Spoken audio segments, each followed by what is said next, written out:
प्राचीन भारत ज्ञान का भंडार। नमस्कार मित्रों, आज हम एक ऐसे सफर पर निकलेंगे जो हमें भारत के गौरवशाली अतीत में ले जाएगा। जी हाँ, हम बात कर रहे हैं प्राचीन भारत की, जहाँ ज्ञान का प्रकाश पूरे विश्व को रोशन करता था। ये धरती विज्ञान, गणित, चिकित्सा और खगोल शास्त्र का उद्गम स्थल रही है। यहाँ ऐसे अद्भुत आविष्कार और खोजें हुई जिन्होंने दुनिया को एक नया आयाम दिया। आज के इस वीडियो में हम प्राचीन भारत के कुछ ऐसे ही चमत्कारिक आविष्कारों और खोजों के बारे में जानेंगे जिन्होंने मानव सभ्यता को नई दिशा दी। तो तैयार हैं आप इस अद्भुत यात्रा के लिए? शून्य अनंत की ओर पहला कदम। मित्रों, क्या आप कल्पना कर सकते हैं एक ऐसी दुनिया की जहां शून्य का अस्तित्व ही ना हो? गणित की नींव ही हिल जाएगी, है ना? लेकिन ये सच है, शून्य जिसे आज हम इतना साधारण समझते हैं, एक समय था जब यह अस्तित्व में ही नहीं था।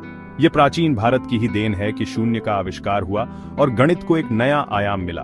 आर्यभट्ट और ब्रह्मगुप्त जैसे महान गणितज्ञों ने इसे दुनिया के सामने रखा और गणित को एक नई दिशा दी। आयुर्वेद, जीवन का विज्ञान। सिर्फ गणित ही नहीं, चिकित्सा के क्षेत्र में भी भारत का योगदान अतुलनीय है। आयुर्वेद, जिसका अर्थ है जीवन का विज्ञान, हजारों सालों से मानवता के स्वास्थ्य की रक्षा करता आ रहा है। यह सिर्फ बीमारियों का इलाज ही नहीं करता, बल्कि एक स्वस्थ जीवन जीने की कला सिखाता है। प्राकृतिक जड़ी बूटियों और योग के माध्यम से आयुर्वेद शरीर और मन दोनों को स्वस्थ रखने का मार्ग प्रशस्त करता है।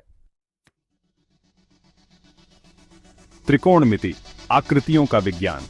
दोस्तों, क्या आपने कभी सोचा है कि ऊंची इमारतों और पुलों का निर्माण कैसे होता है? इसके पीछे त्रिकोणमिति का बहुत बड़ा हाथ है और यह विज्ञान भी प्राचीन भारत की ही देन है। भारतीय गणितज्ञों ने त्रिकोणमिति के सिद्धांतों का गहन अध्ययन किया और दुनिया को साइन, कोसाइन और टेन जैसे महत्वपूर्ण सूत्र दिए। स्थापत्य कला, शिल्प का बेजोड़ नमूना। प्राचीन भारत की स्थापत्य कला अपनी भव्यता और समृद्धि के लिए विश्व प्रसिद्ध है। अजंता एलोरा की गुफाएं, खजुराहो के मंदिर और ताजमहल जैसे अनगिनत उदाहरण हैं जो भारतीय वास्तुकला के वैभव को दर्शाते हैं।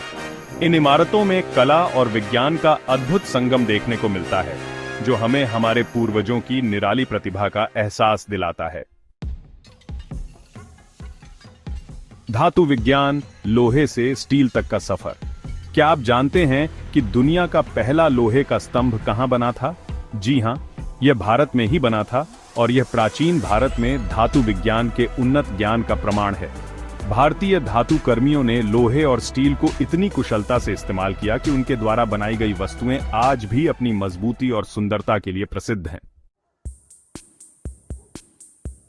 वनस्पति विज्ञान, प्रकृति का अनमोल उपहार। प्रकृति से गहरा नाता रहा है भारत का और यही वजह है कि यहाँ वनस्पति विज्ञान का भी खासा विकास हुआ। प्राचीन भारतीय विद्वानों ने हजारों पौधों का अध्ययन किया और उनके औषधीय गुणों को पहचाना। आज भी आयुर्वेद और अन्य चिकित्सा पद्धतियों में इन पौधों का इस्तेमाल किया जाता है। खगोल शास्त्र, तारों की ओर एक नजर। रात के अंधेरे में टिमटिमाते तारे हमेशा से ही इंसान को अपनी ओर आकर्षित करते रहे हैं। प्राचीन भारत में भी खगोल शास्त्र का काफी विकास हुआ था। आर्यभट्ट और भास्कराचार्य जैसे महान खगोल शास्त्रियों ने ग्रहों की गति, सूर्य ग्रहण और चंद्र ग्रहण जैसी घटनाओं का सटीक अनुमान लगाया था। जलवायु विज्ञान, मौसम का मिजाज समझना।